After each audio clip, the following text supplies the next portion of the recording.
Hello there, and welcome to what is episode 51 of the Roadcast. As you can see, today's a bit different because I'm not on a ramble around some forest or across some wood. I'm actually sitting at home on account of the fact that it's far too blustery for me even to contemplate going out there and doing a rogue ramble. This episode is dedicated to the memory of my mother, Jean, who passed away at the age of 86, just before midnight on Tuesday last. And as I've said before, in the last episode, my mother did instill in me a number of maxims or true isms that have stuck with me to this day. They struck me as profound at the time, even though I was very young. And the first of those would be her familiar adage was, "Life's what you make it, Michael. Life's what you make it." And that holds true. I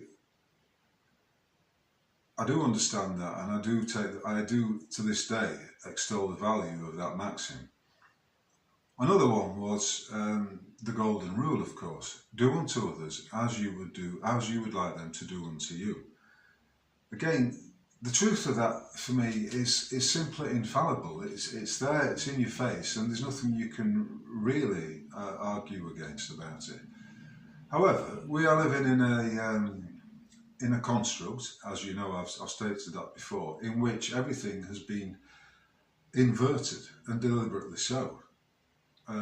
You could quite rightly say it's a vast game of hide and seek, in which the truth is always hidden, and in which lies are promulgated, and at no time has it been more obvious to me than it is now that is the case.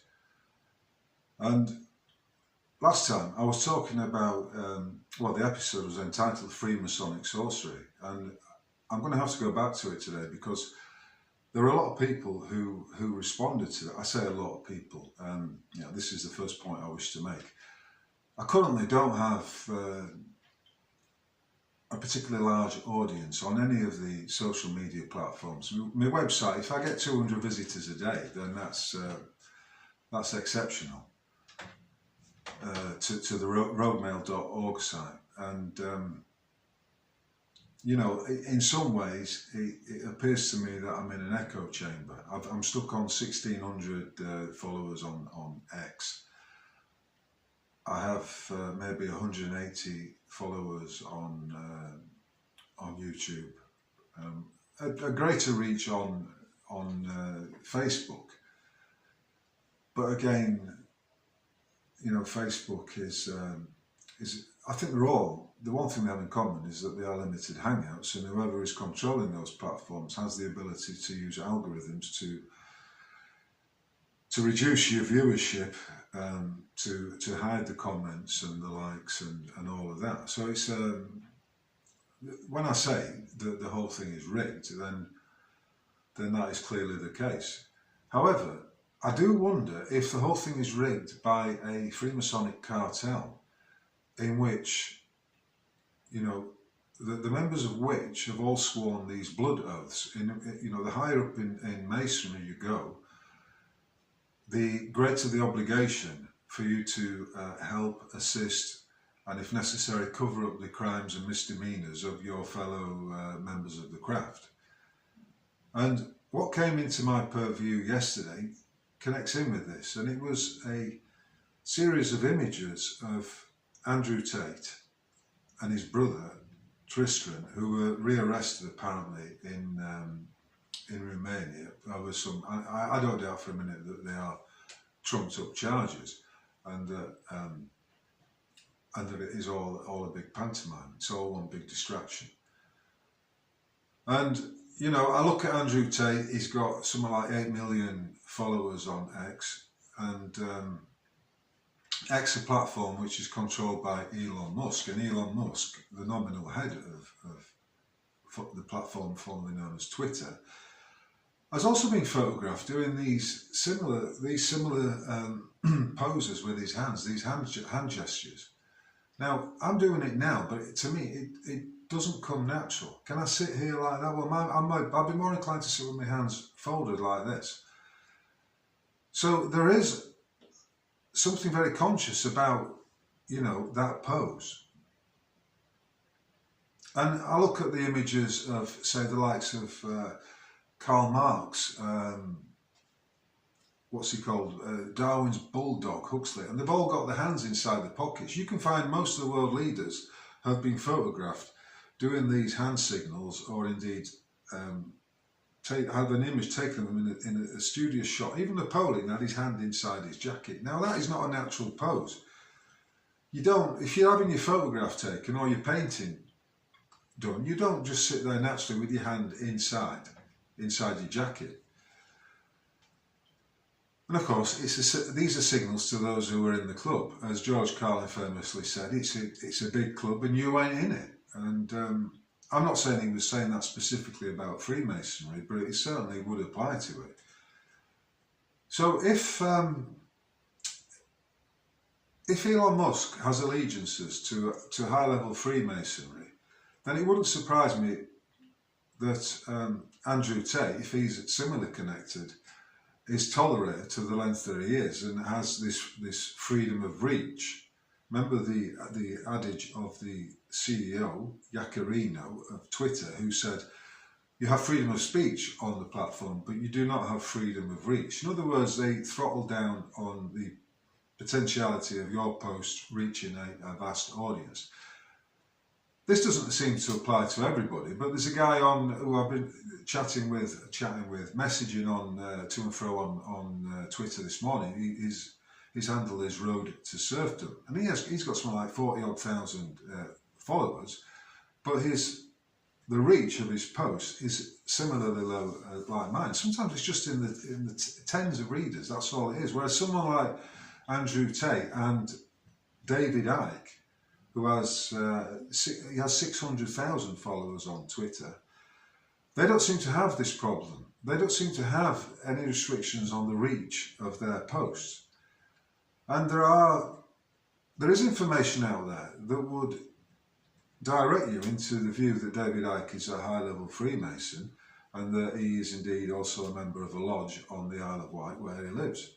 I don't know if that's true, and I have seen photographs that would suggest it is the case. I've also seen a photograph of him with Russell Brand in the Groucho Club. And remember, David Icke began as a reporter and a presenter on the BBC, which is the world's most successful propaganda machine ever, you could argue. And, you don't get to that level of within the broadcasting industry by accident. And, even now you will say, some people will say, well, that's not the case because David Icke started off, he took a lot of flack, and he started off in his turquoise tracksuit, being lampooned on Wogan, and he was talking to minuscule audiences when he was doing his live talks in the early 90s. And that for them proves that he's not controlled opposition, or he's not a member of the Masonic Club. But what if all of that is an act? Remember, we're in a vast game of hide and seek. The real intentions of those in the public are not revealed. It's Freemasonic sorcery. Things are hidden whilst other things are shown. And, the old adage that these individuals will promulgate sort of 80-90% of the truth and then 10% of misinformation. My suspicions of David Icke are largely on the basis of, as I said last week, his pushing forward the narrative that mankind is controlled by alien entities, by non-human entities that control all the agencies of the state and of the deep state. And we are looking at actors, the whole world is a stage and we're all acting out these roles. Even as I sit here now, I'm acting out a role as some kind of podcaster.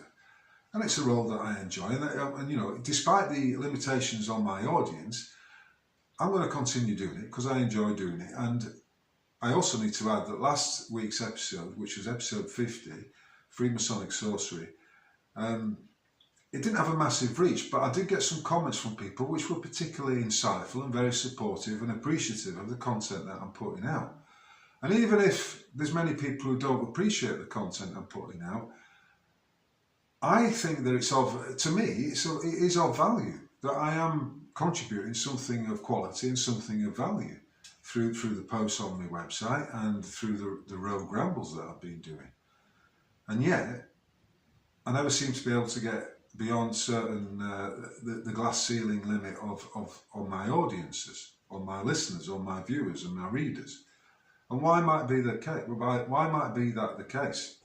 To add to last week's content about Freemasonic sorcery and all things Freemasonic and the involvement of Freemasonry in the cover-up and the promulgation of a fake narrative regarding the 1888 so-called Jack the Ripper murders, I'd just like to read another paragraph from this excellent book by Stephen Knight, which came out in 1976. And it's in conclusion to the chapter on the Masonic killers. Can there be any doubt that the Ripper murders, the subsequent cover-up, and also the cover-up surrounding the Cleveland Street brothel case were carried out by a band of extremist Freemasons? The Cleveland Street brothel case involved a number of high-level politicians and public figures who were going to this male brothel and paying to be serviced, whatever that means, with young boys.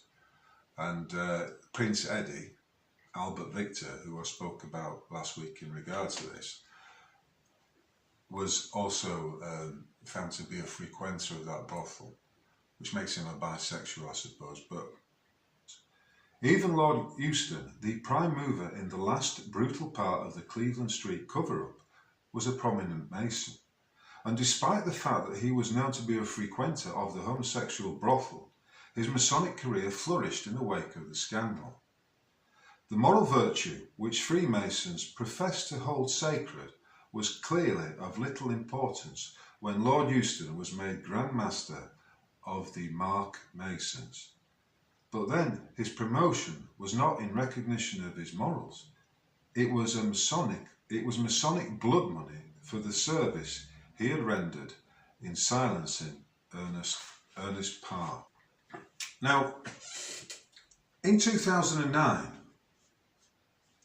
Jack Straw, who was then in the Labour government, I think he was the Minister for Law or whatever, issued a ruling that there was no longer any requirement for any judges or magistrates, coroners, the rest of them, to declare on a register that they were Freemasons. In other words, to declare their interests. He determined there was no need for that, it wasn't an issue, and therefore there was no obligation. Now, last week I made it perfectly clear that even if there were a register whereby the judges and coroners and the magistrates were expected to declare their interests and their allegiances, then there was no way that was going to happen, because the higher levels of Freemasonry, from what I can gather, include these blood oaths, and if you break your oath and you fail to cover up the crimes of a fellow Mason, up to and including treason and murder, then you would be facing death. And as we know, there have been a number of strange ritualistic murders that have taken place of high-level prominent bankers down the years. Strange happenings where people have fallen off balconies, where others have been locked. I mean, there was the famous MI5 case where the man was murdered and locked inside a bag in his bathroom, a hold-all. And of course, there was the famous case some years ago where an individual was hanged underneath Blackfriars Bridge. I think that was in the late 80s. I'll dig out the link for it. And so all the while, if you're a Freemason, you are controlled by this fear. The fear that if you break the code, then you will be summarily executed. For that is the oath, and that is the blood oath, if you like, that you have sworn. And I wonder too, because I've seen photographs of Elon Musk doing the same thing, holding the same position with his hands, and you do wonder whether he too is in the club, because it would make a lot of sense if he is in the club, just as it would make a lot of sense if Starmer was also in that club. But the point about all of this is that and they know this, is that any chain of control is only as strong as its weakest links. And right now, wherever we look, there are weak links. I mean, you could argue that Starmer is manifestly a weak link. But if we go to if we take a look for a minute at the judiciary and what's been going on with the imprisonment of all these blokes one bloke got arrested, got charged and sent down for shouting at a police dog. I mean, it's absolutely insane. And you think, well, this is madness. This is blatant two-tier justice. And of course, when you don't have a jury of the people, you will get two-tier justice. That's why the whole thing has been set up this way. I'm going to read now a quote from Lysander Spooner, who wrote about this some time ago. And he said, quote, "For more than 600 years, that is since Magna Carta, in 1215, there has been no clearer principle of English or American constitutional law than that, in criminal cases, it is not only the right and duty of juries to judge what are the facts, what is the law, and what was the moral intent of the accused, but that it is also their right and their primary and paramount duty to judge the justice of the law and to hold all laws invalid that are, in their opinion, unjust or oppressive, and all persons guiltless in violating or resisting the execution of such law." That's from his piece, The Right of Juries. Now, in none of these instances, and I think it's over 1,000 largely men, but there are some women as well who've been sent down, there has been no jury to determine the facts of the matter. It has been reliant upon the determination of one man sitting as a magistrate or as a deputy district judge or as a district judge. And this is, for me, the key fact in all of this. Because imagine, had each of those individuals been allowed to present their defence to a jury of their peers, then I think the outcome would have been very, very different. What we're looking at here is a system of control where we have individuals, and they may be Masons, but they are placed in positions of what I would call fake authority, but nevertheless they are doling out these ridiculous sentences that are far, far away disproportional to the facts of the matter. And I would argue, had it gone before a jury of their peers, those peers are, of course, their fellows, and they would have their fellow members of society, let's call it that, and they will have similar concerns. Far from it being some far-right organised conspiracy, that these people have risen up because they belong to some sort of far-right neo-Nazi National Socialist organisation. The case is that the individuals are just simply voicing their concerns over a variety of issues. I mean, let's face it, there's been a lot of shit thrown at let's just deal with the British public over the last 20 years or so. And, the tyranny has gradually ramped up. But it is weak in the sense that it's all down ultimately to the individuals sitting as judges in these cases. Why are these individuals who are being charged with these alleged crimes not being brought into a Crown Court and being granted a jury to listen to the facts of the matter? Because the fact is that those members of the jury will certainly share some of their concerns, if not all of them. And, a publicly schooled, educated, maybe Freemasonic man sitting as a bewigged potentate is the opposite, really, to a jury of your peers. He is effectively a dictator. And, you know, I think back to my case when I went, let's just put it this way.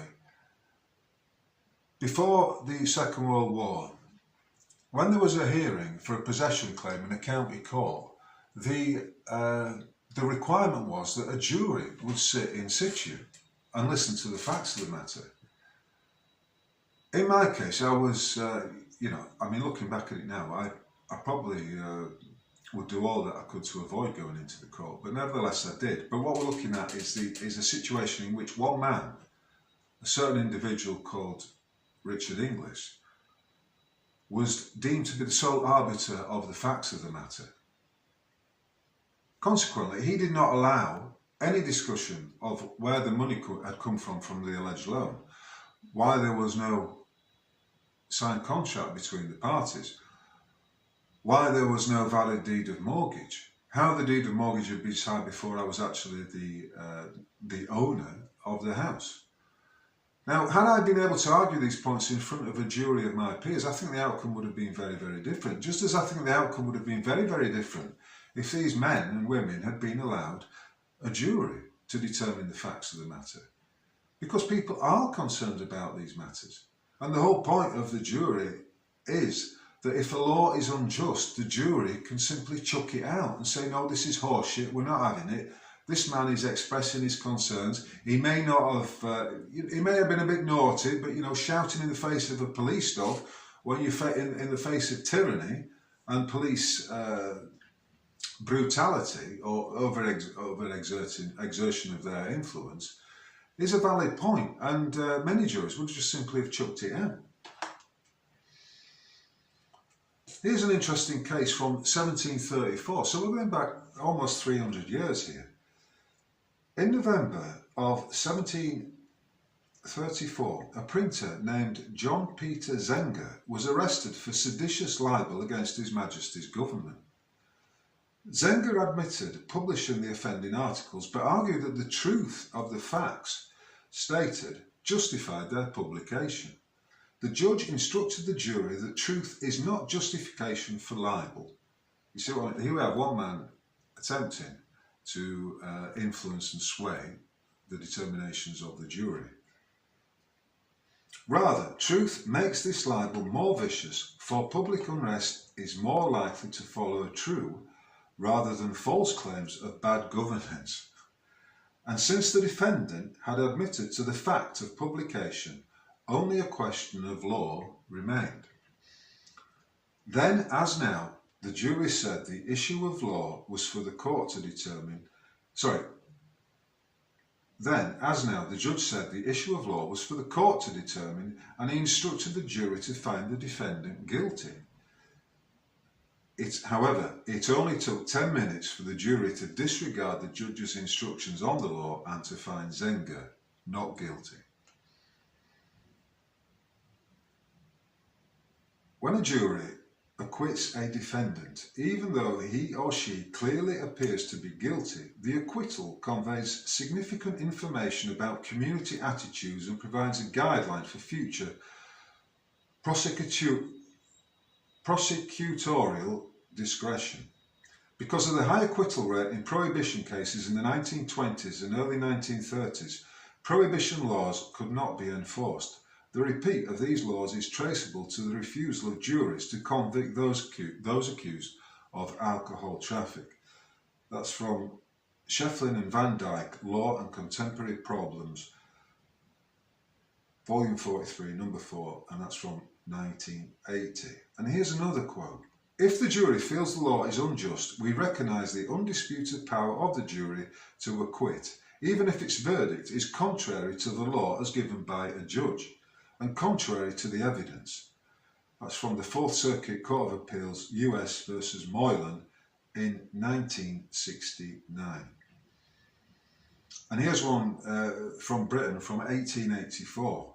Every jury in the land is tampered with and falsely instructed by the judge when it is told that it must accept as the law that which has been given to them, or that they can decide only the facts of the case. Lord Denham, and that's from O'Connell versus Rex, 1884. And finally, the jury has the power to bring in a verdict in the teeth of both the law and the facts. Justice Holmes, Homing versus District of Columbia,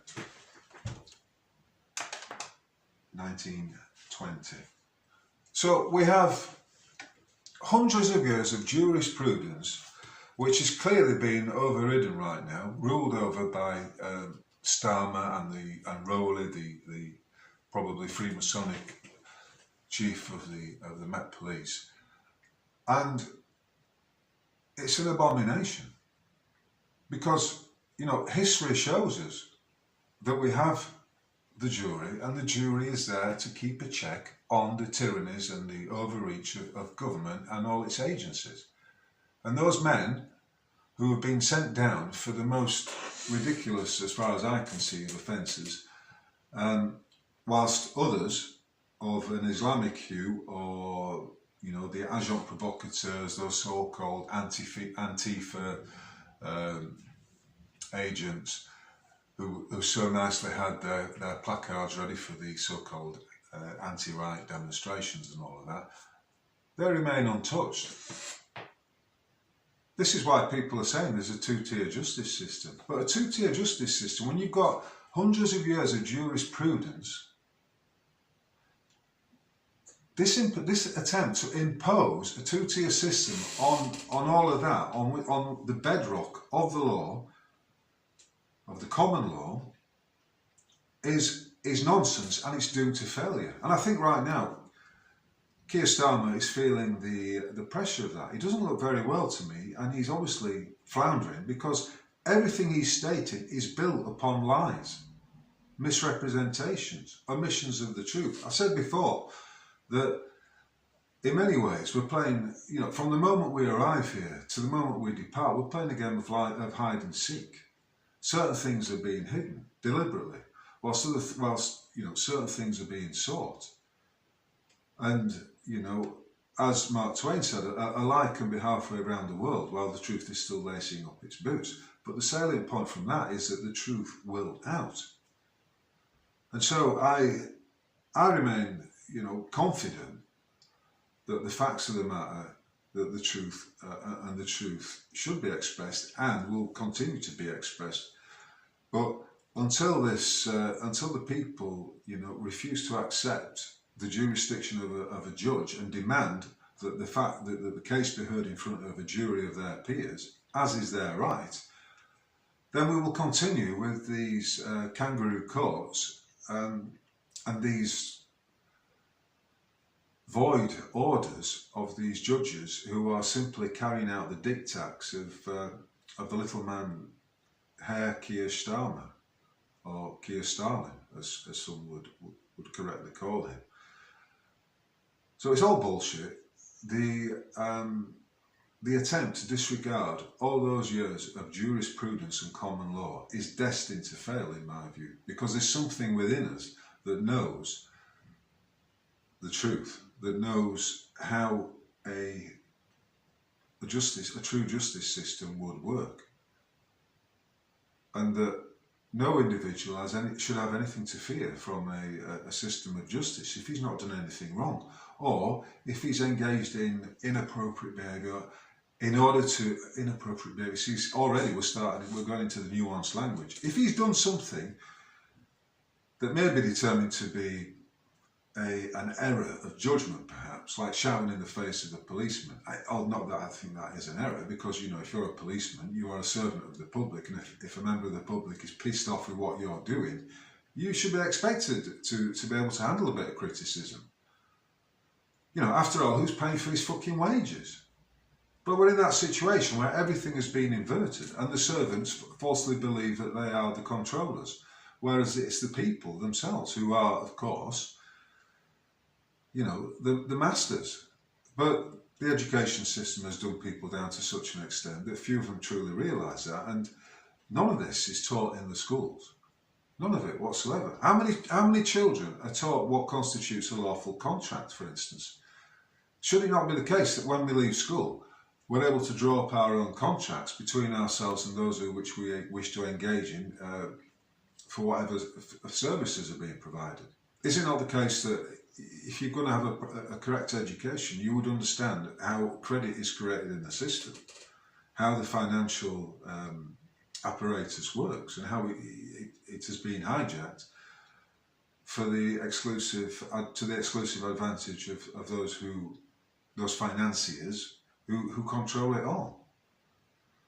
So, you know, the whole thing is fraudulent. The government, the so-called government, is fraudulent. It was, you know, Keir Starmer does not have a mandate to govern the people, and that is going to be his undoing, because, you know, he might, and his controllers may say, well, just carry on regardless, act as though you do. But ultimately, he will be found out, and I'm sure the whole thing will topple, because the House of Cards right now, and that's what it is, it's a House of Cards, is very, very wobbly, and, you know, it only takes the removal of one card in that deck for the whole thing to collapse. So I suppose what I'm saying is, as I've said before, now is the time for cool heads and stout hearts. Stand under the truth, express your truth, and should you find yourself in the invidious position of being, you know, hauled before a magistrate, stand your ground and say, no, I've done nothing wrong, and I demand, as is your right, for this case to be tried in front of a jury. That would fuck them up completely. But as far as I can see, nobody's mentioning that right now. Right, that concludes episode 51 of the Roadcast. If you've enjoyed it and you're appreciative of the efforts that I make at the Road Mail site, then please subscribe via the subscribe button on the website. And should you be watching this on YouTube, Rumble, or Odyssey, or wherever, please kindly share it, and hopefully I can build up a bigger audience than I currently have. Cheers.